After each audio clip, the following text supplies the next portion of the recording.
Today we'll be talking about peptic ulcer disease. Before we jump into the topic, let's talk a little bit about your GI system. So this is your mouth. The food pipe goes down like this. It goes into the stomach, which then goes into small intestine. This part is called duodenum, the upper small intestine, and then you have about 20 feet of small intestine, which then goes into the colon, and the colon ends into the anus where we poop out. Now, all these parts of the GI tract have different functions. So, for example, mouth will, lubricate the food, and the food pipe will just push it down by significant subsequent contractions. When the food arrives in the stomach, there are multiple cells in the stomach that will either produce acid and other pepsin and other enzymes to break down the food. The stomach will be contracting to mush it down into a slurry, and then everything is mixed up. Proteins and hard fibers, they get broken down, and a slurry of your food then enters the small intestine. Now, intestine is where all the magic happens of absorptions. So over these 20 feet, all the nutrients are absorbed. They eventually end up in colon, where after all the nutrients have been absorbed, the colon takes the liquid out to turn it into more solid stool, and this then goes out. So what is an ulcer? Now, if you look at our anatomy of the stomach a little bit more closely, this is the food pipe ending into the stomach, and this is your small intestine. There's a valve between the food pipe. So the food arrives into the stomach. Now, inside the stomach, you have all these cells that are producing different enzymes, such as pepsin that will break down tissue, the acid that will sterilize the food. But on top of this, all this lining is a lining of mucus. So this is a protective barrier between the lumen and the lining. Otherwise, this acid can auto-digest and cause a problem. That's exactly what happens when there's a problem in the lining of the stomach, that this lining kind of goes away. And what this creates is then allows the acid to digest the lining and create an ulcer. This is what we mean by an ulcer. Just like anywhere else in the body, if you have a cut or burn, the top lining is broken down and then the underlying lining is exposed. So what could do this?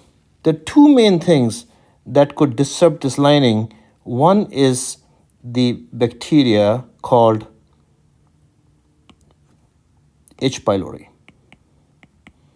This is quite prevalent in developing countries, pretty common in the US also. But this bacteria will break down this lining and cause the ulcers, as we saw before. The second most common cause is what we call NSAIDs. So NSAIDs are painkillers such as ibuprofen, naproxen, even aspirin can do this. So these medications, when taken inappropriately or excessively or just by chance, they can also disrupt this lining and cause ulcerations. And then there are many other rare causes, including cancers, other medications, and many other conditions. How do you know that you have an ulcer? Now, this is the tricky part. In 70% of the patients,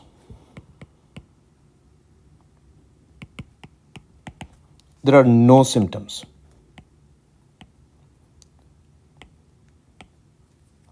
In others, either you can have symptoms such as abdominal pain, nausea, vomiting, bloating, fullness, etc.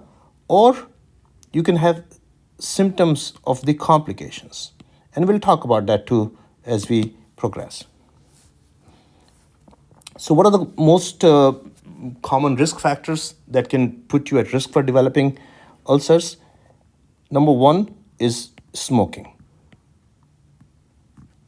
So, people who smoke have a higher risk of developing ulcers. Number two is alcohol consumption. So, these are things that we can change. So, what should you do if you have any of the symptoms or signs of complications? So, you go and see your primary care doctor. Primary care doctors can diagnose this based on your symptom, start you on early treatment, and then send you to a GI physician if needed. There are certain alarm symptoms. If these things happen, then you go to the ER. What are those? If you're throwing up blood,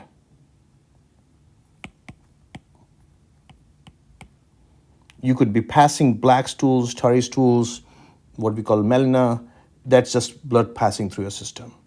You have severe symptoms of pain, a lot of nausea, severe vomiting that you can stop. If any of these severe symptoms are happening, or you're having, complications such as throwing up blood, which is a complication, or severe pain that can indicate maybe a puncture of your stomach, then you definitely need to go to the ER.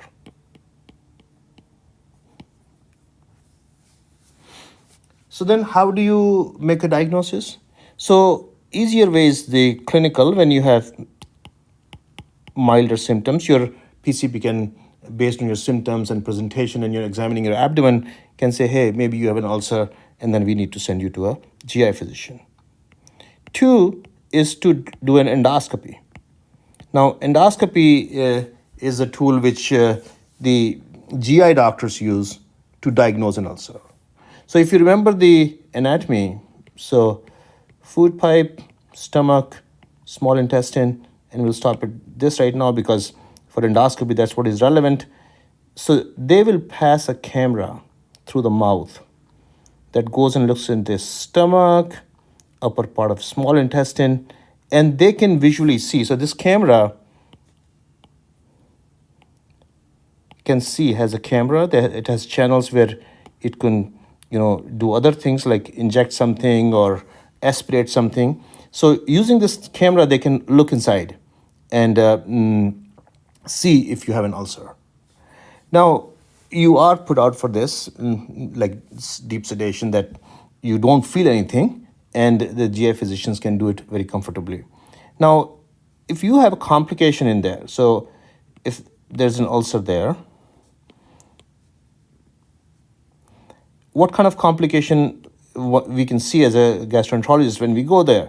We can say, okay, this is an ulcer, but sometimes there are blood vessels that are running under this ulcer. They can come to the surface, and then acid could digest the part of them. Now, if you have an open blood vessel here at the base, there's a lot of bleeding. So from this channel, we can actually go and do something to this. We can do injections, we can burn it down, put some clips. So those are the things that are done emergently during the endoscopy. Now, as you can see, this wall is becoming thinner here, and the other complication could be a perforation, meaning there's a free puncture in there that the contents of your stomach can leak out into your abdomen, and that's a surgical emergency. That's when you need surgery. So what's the treatment? So first is to make a diagnosis, and then second is to treat you with anti-acid medications. So we need acid suppressive therapy to heal these ulcers. So if you look at the stomach lining, you have these cells that are pumping acid in there. Now, at the base of these cells is a pump. It's called proton pump. Now, there are very good medications that can block these pumps. So if you block this pump, there's no more acid. So that's the kind of therapy. These are called PPIs. The common names you may have seen: omeprazole, pantoprazole, etc. These are the medications that then suppress the acid and then help the ulcer heal up. If you are coming into the hospital and having a lot of bleeding and complications, then a lot of other things are done, like giving you IV fluids, giving you blood if needed, control the bleeding, etc. So how do you prevent this? One is that you do the lifestyle change. So any risk factors such as smoking or alcohol consumption that need to be addressed. Two, take the treatment as advised. So whatever PPI has been prescribed to you for whatever duration, you take it. So it could be a defined duration that they say 8 to 12 weeks or 8 to 10 weeks, whatever your doctor prescribed you, or it could be indefinite. So for example, if the ulcer was caused by ibuprofen and but you really need ibuprofen for your arthritis, down the road physicians can maybe restart your medication but at the same time give you the acid suppressive therapy for an indefinite period to prevent it.